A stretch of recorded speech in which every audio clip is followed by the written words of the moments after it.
Hi friends, welcome to day 12 of 12 Days of Tools with Canadian Handywoman. I'm Tammy of Canadian Handywoman and I thank you for joining me on this journey. So today we're going to round off what I think the 12th tool that every homeowner should kind of have at their beck and call, and that's the tape measure. So I'm sure we all have a variety of different tape measures. I know I do, and this is a sample of what tape measures I have and where I may use them. This is one of my actually go-tos, this little wee round one. And I'm going to preface this, when I'm talking about tape measures today, I'm going to be talking about a spring-loaded return mechanism tape measure. I'm not going to be talking about a seamstress tape measure or a yardstick. I'm specifically referring to the spring-loaded return mechanism ones. So this is one that I keep by my lazy boy chair at night when I'm crocheting. If I have to measure how long a scarf is, this is the perfect one for that job. It's lightweight, it's easy to use, and it's small, and I can tuck it away and it not take up a lot of space by my um, where my chair is, but it's not really practical if I want to measure long things by myself, and that's because it is a cloth-like um, material. Now there's actually four types of materials that spring-loaded tape measures have. Ribbon, which is this one here. Well, actually no, ribbon is kind of, the older one, real old school that aren't around much anymore. This is going to be a cloth one, and then this is actually made of fiberglass, and that's just so it doesn't disintegrate as much, and it's a little bit tougher to stand up over time, and that's the fiberglass. And then the last one is metal. This is a big monster, everyone. It's actually 100 foot. I have no idea how old it is. All my old tools, funny enough, are made in Germany, and this one's made in Germany. This is not a spring-loaded return, so because it's 100 feet, I think that would be, kind of, I wouldn't want to see the kind of spring that would be needed to retract 100 foot. So these really, really long ones are hand wound back in. And this is great for fences if you got to measure how long a house is. But for the most part, we're going to have one of two of these here. So they come average of 16 feet and 25 feet. I recommend the 16 foot for the average homeowner because they're lightweight, they can fit into your hand and into your pocket well, and they do the job. So why would you maybe need a spring-loaded metal tape measure?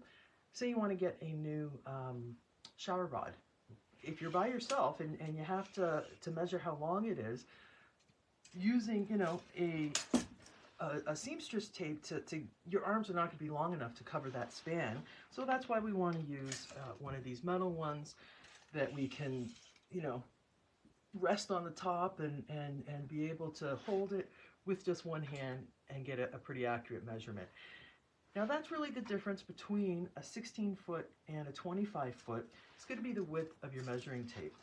The 16 foot has a point when it won't hold straight anymore, and you would need the second person. So right about here is when it starts to bend. If I go a little bit further, then it won't be able to stand up. So that's your 16 foot tape, and then your 25 foot tape is going to have it's wider, it's a little bit more rigid, and it'll be able to go a longer span without it bending or bowing or distracting the measurement. And that's why the 25 foot is a little bit better in some applications, more in the carpenter application, where if you got to measure, say, the span of some cupboards or a counter, that's going to be more than the 4 foot mark.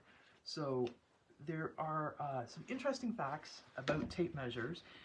And I don't know if you watch a lot of home renovation or repair type shows. I know I do, TikTok especially on them. And sometimes you hear measurements in both imperial, so like inches and quarter inches and all that fun stuff, and feet, and metric. So in Canada, the UK, and the US, both imperial and metric are used. In Australia, it's strictly metric. That's all they have. I don't know exactly when they switched over, but in Australia, a 2x4 is not a 2x4. Sorry, I'm not sure what it is, but it is whatever the equivalent of a 2x4 would be. They don't talk about 8-foot lengths, you know, they talk about a meter. And will that come up here? Who knows? But it's a lot of measuring tapes have both the imperial and the metric on it. You know, one thing to consider when you're buying measuring tapes, and these are my 3 go-to ones, these 3 here. These are the ones I keep front and center on my workbench all the time. These are ones that I just have scattered throughout the workshop in different locations. And then pretty much every toolbox I have one. You know, out by the chicken coop I have one. If couture stores have purses, hardware stores have tape measures. You know, there's so many different shapes and so many different colors and attributes. And I'm going to go over some of the attributes that I think you might want to consider. The first is whether it stays in your hand. You know, some of these big ones are too bulky and honestly quite heavy. The second thing is how you pull out the tape. Some of them have really peculiar ways on how they actually exit the tape, and that's for different applications. But, you know, just before you buy something like this, make sure that you use it. The other thing is how it's retracted. Now, you know, I'm sure anybody who's held one has had their fingers maybe bitten when it, you know, when it comes back in really quick. So they have new types of tape measures. So this one is, if I want to use it, it's going to be locked. I have to lock it to keep it there, and then I unrelease it, and then it comes back in. Now these newer ones, actually, that they're set to lock, and so they won't come back in. This is, you know, kind of the one I like, so it gives me a little bit more time. It's just a newer feature, and then I have to control it when it comes back in. So, you know, I really like that feature. There's another feature that I really like, and all of these ones that I go to have it. So, yes, measurements are imperial and metric. I typically go just for the imperial tape measures. And when I measure something, if, you know, it's, this is 5 inches, and, you know, I used to say 5 inches and 4 tickies. So there's the intervals are in you know, the different inch intervals, and on a lot of measuring tapes now, I'm going to show this a little bit closer, and hopefully you'll be able to see it. The tape measures actually have all the intervals identified on it. So when you measure something, you can sound like you actually know what we're saying. We can say, yes, it's 3 5/8 inches because the little ticky is identified on the tape measure. So that's something, that's kind of a must. When I purchase a new tape measure, I really wanted to have that feature.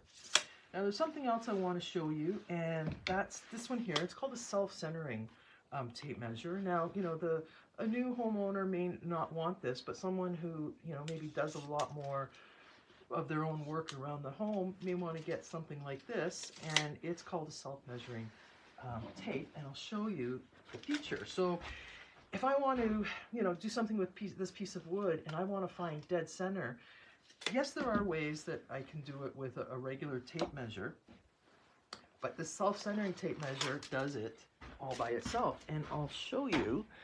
So if we look at this, there's a top and a bottom. The top is in black and the bottom is in red.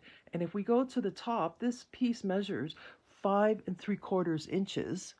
And then below it in the red is 2 7/8. Now that 2 7/8 is actually the center part of this, what this board is. So then we go back up to the black, which is the true measure, and we mark it at 2 7/8, and that is the center of the board. So I actually have 2 of these ones. I keep one in my truck and I keep one in my wood shop because I really do like this particular tape measure. It's called a Lufkin self-centering tape measure, and it's a pretty cool little feature to have on it. So that kind of wraps up the whole tape measure ideas, and also wraps up the 12 days of tools. I thank you for joining me. It's been a wonderful adventure, and I've actually got some exciting news. Just yesterday, my website that's been under development went live, and you guys, because you're my VIPs, are the first people to hear that it's gone live. and I'd love for you to follow the link in this post and let me know what you think of the new website. There's lots of features, and I'm sure there's lots of bugs, so if you find anything, just let me know, and you know, I'll get my developer on it. But kind of moving this whole project forward, and I'm glad that I'm be able to share that information with the people in this group, because you guys are you know, why I do this. So thank you very much for joining me on that. Again, to wrap up what the 12 days of tools are, let's quickly go through them. We got the screwdriver. Everybody should have a screwdriver. We got a hammer, lots of different hammers. We got pliers, at least one set of pliers. We're gonna have a wrench. This here is one of your adjustable wrenches. Socket sets. They're a type of wrench, but they're a little bit more specialized and can be handy. The only power tool that I'm going to recommend is the drill. Lots of different variations on them again. And the other item that I recommend is the handsaw. This here is just a utility hacksaw. Great item to have around. Another cutting tool is the utility knife. Again, great. One of the 12 tools I recommend. Allen keys. You actually need them a lot more than you may appreciate. Pry bars. They're, as someone said, the hole is more than just hanging it up. I love that quote. That's going to be one of my new quotes. Very handy to have a pry bar around. The 11th item is a level. Just one of these torpedo levels is really honestly all that, you know, the average homeowner would need. And rounding off the 12 tools are the tape measures. So thank you for being on this journey with me. If you have any comments, please put them in there. I'd love to have discussions with you. Enjoy the rest of your day. Now in my area we got a little bit of snow, so I get to get my ATV out and plow my property, or either maybe even the snow blower. We'll see how bad it is. But that being said, have a wonderful rest of your day, and bye for now.